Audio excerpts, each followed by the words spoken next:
step on the land. I've got your hand, and now we're way down, fade out low.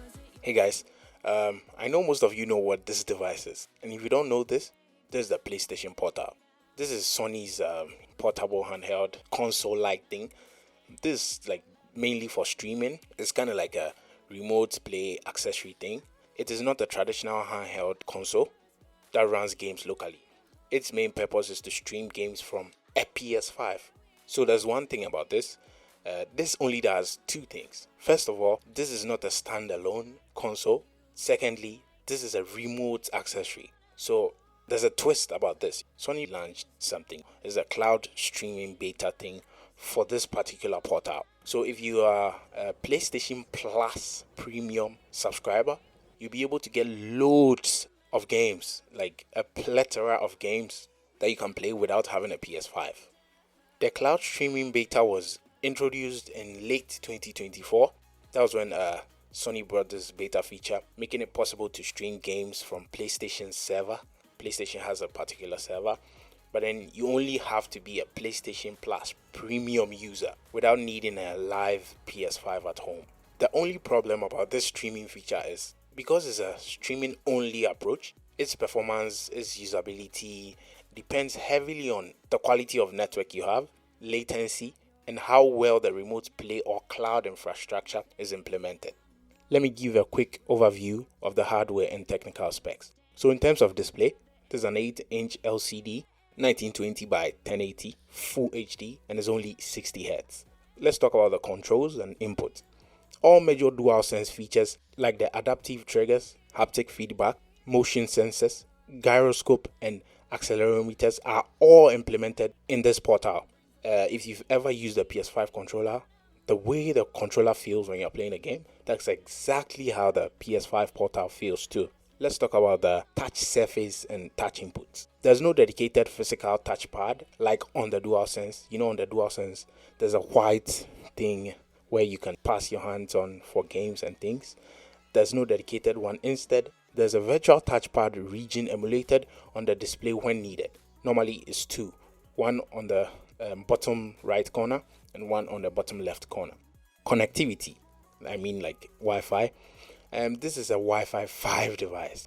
That's one of the problems. This is a Wi-Fi 5 device. This is an older version of Wi-Fi. Currently, we're on Wi-Fi 7. And as of firmware updates, some public Wi-Fi networks work. Some, not every. Let's talk about USB. It has a USB-C port for charging, possibly power and data. I've never tried any data transfers, but it charges the device. Let's talk about audio. It has a built-in 3.5mm headphone jack, support for PlayStation Link wireless audio devices. So if you have the PlayStation headset, you'll be able to wirelessly connect to this portal and then you can hear everything crisp and clear. It weighs 530 grams. Let's talk about the battery and runtime. And some reviews say it's 7 to 8 hours of use in ideal conditions. Okay, so with me, when the screen is on 50% brightness and then I'm playing heavy gaming, maximum I get is 4 hours 30 minutes. That's the maximum I get. Let's talk about network requirements. So for remote play, you need an internet connection of about 15 megabits per second or higher to maintain stable experiences. So there's one thing on the portal, you can change the output, the video quality. So there's 720 pixels and then there's 1080 pixels. 1080 pixels gives you visually pleasing gaming. Let's talk about the operating system and software. It runs a heavily modified version of Android. So because it only streams, the internal compute requirements are relatively modest. Because it's a streaming device, there's no hardcore GPU or hardcore CPU. You can just stream it over the internet. To me, I wish this had Wi-Fi 6. Trust me, Wi-Fi 6 is way better. I'm telling you, it could improve latency, improve stability, and all of that sort. So you can stream games directly from your PS5. The game's installed on your PS5. You can stream it directly, even if you're not home. The only thing is you need a good internet connection. Talking of in-game features, it doesn't support game trials, doesn't support party voice chat, doesn't support game invites, 3D audio, in-game commerce purchases. It doesn't support all of that because this is strictly cloud streaming. One thing to note, if you have a PS4, you can't stream games with this portal. It's not going to work. It only works with PS5 games. PS3, PS4 games are not supported in the cloud streaming mode. So let's talk about real world scenarios why you buy this. First of all, you can free up the TV. Someone else can use the TV while you play on your portal. Secondly, seamless experience with DualSense features like the ones I mentioned. Good display, 1080p on an 8-inch screen. Trust me, it's acceptable. It's way beyond clarity. It has a solid battery life in practical uses. Now with cloud streaming, you can potentially play away from home without needing the console ever. The problem is not all the games you want to play are on the cloud streaming server.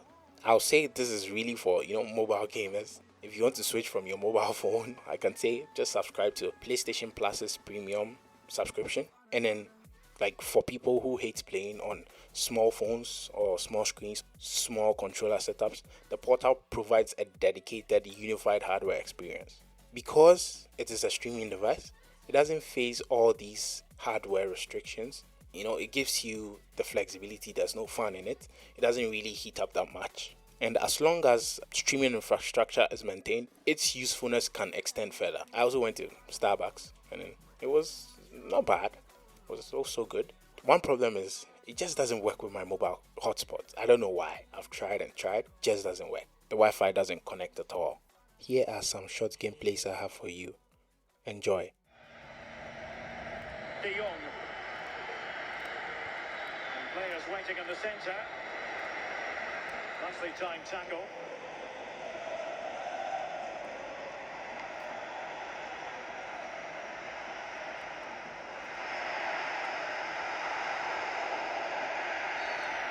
the back of that particular challenge, will the referee let the matter rest there?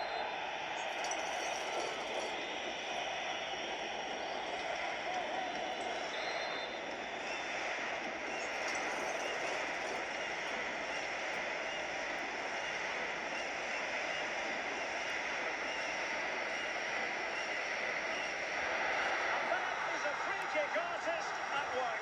What a goal it was!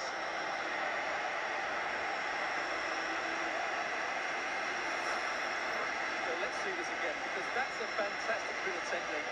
To get that much movement and accuracy on the strike needs the perfect contact on the ball, and he's certainly got that. What a free kick that is.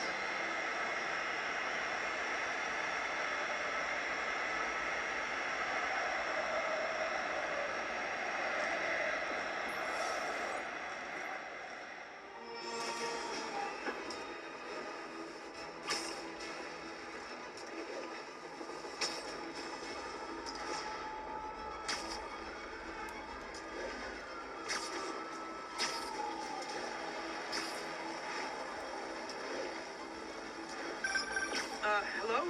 Parker, where are you? We must run through the demonstration at least once before the grant committee arrives. Yes. Sorry. Yes. Dealing with a personal issue. I'll be in soon. Promise. Better wrap this up quick than get to my real job.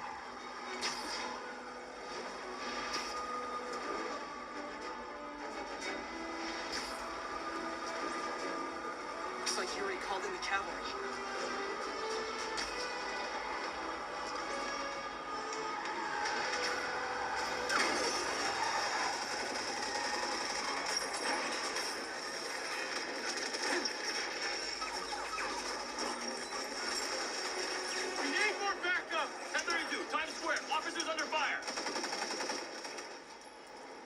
Bring in the hammer.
Thank you guys so much for watching.